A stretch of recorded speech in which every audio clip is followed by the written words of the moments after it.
Assalamualaikum warahmatullahi wabarakatuh. Saya Mega Fitriani dengan NIM 12021911082 dari kelas SI 4306 akan memaparkan mengenai Green Metric dan implementasinya di Telkom University. Video ini ditujukan untuk memenuhi tugas besar mata kuliah pembentukan karakter 2021. Teman-teman sekalian, dewasa ini banyak orang yang tidak lagi peduli terhadap kebersihan, baik itu kebersihan tubuh, kebersihan tempat kerja, kebersihan lingkungan, dan bahkan kebersihan tempat di mana kegiatan belajar mengajar berlangsung.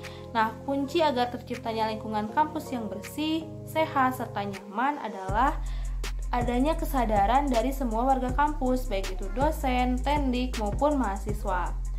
Konsep Green Campus atau kampus hijau dalam konteks pelestarian lingkungan bukan hanya suatu lingkungan kampus yang dipenuhi dengan pepohonan yang hijau, akan tetapi sejauh mana warga kampus dapat memanfaatkan sumber daya yang ada di lingkungan kampus secara efektif dan efisien. Misalnya itu dalam pemanfaatan kertas, alat tulis menulis, penggunaan listrik, air, lahan, pengelolaan sampah, dan masih banyak lagi. Nah, sekarang dikenal ada yang namanya itu Green Metric. Apa sih Green Metric itu? Yuk simak videonya. UI Green Metric World Green University Ranking adalah pemeringkatan kampus hijau dunia yang digagas oleh Universitas Indonesia sejak tahun 2010. Pemeringkatan ini dimaksudkan untuk mengetahui usaha berkelanjutan kampus-kampus di dunia dalam bidang pendidikan dan juga penghijauan kampus untuk tujuan-tujuan berkelanjutan atau sustainable. Dengan demikian, UI Green Metric merupakan pemeringkatan perguruan tinggi pertama di dunia berbasis komitmen perguruan tinggi dalam hal pengelolaan lingkungan hidup. Pemeringkatan kampus hijau ini membangkitkan kesadaran kampus untuk dikelola dengan bestari, hijau berseri demi mendukung terciptanya hidup sehat yang berkelanjutan bagi masyarakat sekitar. Tujuan dari pemeringkatan ini adalah untuk meningkatkan perhatian dan kepedulian dari pimpinan, warga kampus, dan seluruh pemangku kepentingan dalam upaya mengatasi masalah perubahan iklim, konservasi air, daur ulang limbah, dan transportasi hijau dan juga energi hijau.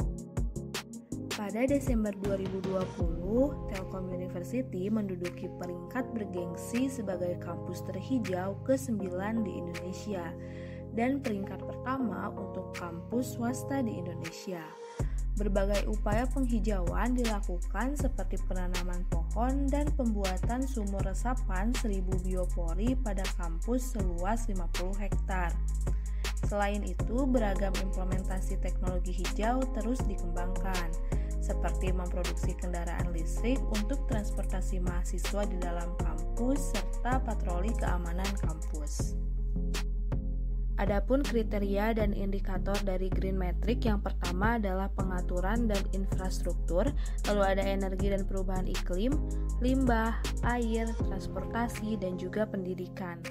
Udara merupakan faktor yang penting dalam hidup dan kehidupan. Namun pada era modern ini, sejalan dengan perkembangan pembangunan fisik kota dan pusat-pusat industri serta berkembangnya transportasi, maka kualitas udara pun mengalami perubahan yang disebabkan oleh terjadinya pencemaran udara atau sebagai berubahnya salah satu komposisi udara dari keadaan yang normal, yaitu masuknya zat pencemar yang berbentuk gas-gas dan partikel kecil atau yang biasa kita sebut dengan aerosol ke dalam udara dalam jumlah tertentu untuk jangka waktu yang cukup lama, sehingga dapat mengganggu kehidupan manusia, hewan, dan juga tanaman. Untuk ide yang saya buat dalam implementasi Green Metric di Telkom University ini adalah pembatasan kendaraan bermotor bagi mahasiswa. Oke, untuk tahap implementasi yang ditawarkan bisa menggunakan konsep PDCA, yaitu yang pertama ada plan, di mana tahap perencanaan yang dimulai dengan identifikasi masalah menggunakan teknik 5W, yaitu what, who, when, where, dan why. Yang kedua ada do, yaitu menjalankan hal-hal yang telah direncanakan meliputi pengujian skala kecil untuk mengukur hasil dan solusi yang sudah dirancang pada tahap pertama. Contohnya itu seperti implementasi pembatasan kendaraan motor untuk para pekerja seperti satpam dan pengurus kantin. Lalu yang ketiga itu ada cek. Seperti namanya, proses cek ini dilakukan untuk mengaudit eksekusi rencana dan melihat apakah sudah sesuai dengan rancangan awal atau belum. Lalu yang terakhir ada ek, yaitu dalam tahap ini seluruh aspek proses telah diperbaiki berdasarkan evaluasi dari fase do dan cek yang mengidentifikasi masalah dalam implementasi rencana. Oke, untuk mengeksekusinya bisa dilakukan perencanaan. Yang pertama itu ada perencanaan penyediaan fasilitas umum pejalan kaki, sepeda, dan bus kampus yang memudahkan untuk diakses secara aman dan nyaman oleh pengguna di lingkungan kampus. Lalu yang kedua, perencanaan infrastruktur jalan yang memperhatikan konsep transportasi ramah lingkungan seperti kemudahan mobilitas bus kampus, keamanan, dan kenyamanan penggunaan sepeda dan pejalan kaki. Ide ini dapat diterapkan secara terjadwal setiap harinya, seperti mengatur fakultas mana yang tidak boleh membawa kendaraan pada hari tertentu.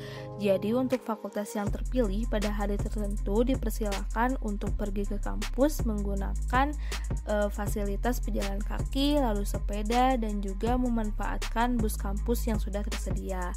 Nah, seperti misalnya untuk Fakultas Teknik Elektro itu jadwalnya hari Senin, lalu untuk Fakultas Rekayasa Industri hari Selasa, Fakultas Informatika hari Rabu, lalu Fakultas Ekonomi dan Bisnis dan juga Komunikasi dan Bisnis itu hari Kamis, dan untuk Fakultas Industri Kreatif hari Jumat, dan yang terakhir Fakultas Ilmu Terapan hari Sabtu. Lalu apa sih manfaat dari penerapan ide tersebut? Yang pertama itu lebih sedikit polusi udara dan suara. Lalu yang kedua lebih banyak ruang untuk hidup, bukan ruang untuk lalu lintas. Yang ketiga infrastruktur yang lebih baik untuk transportasi yang aktif. Yang keempat lebih hemat biaya. Dan yang kelima adalah planet menjadi lebih sejuk.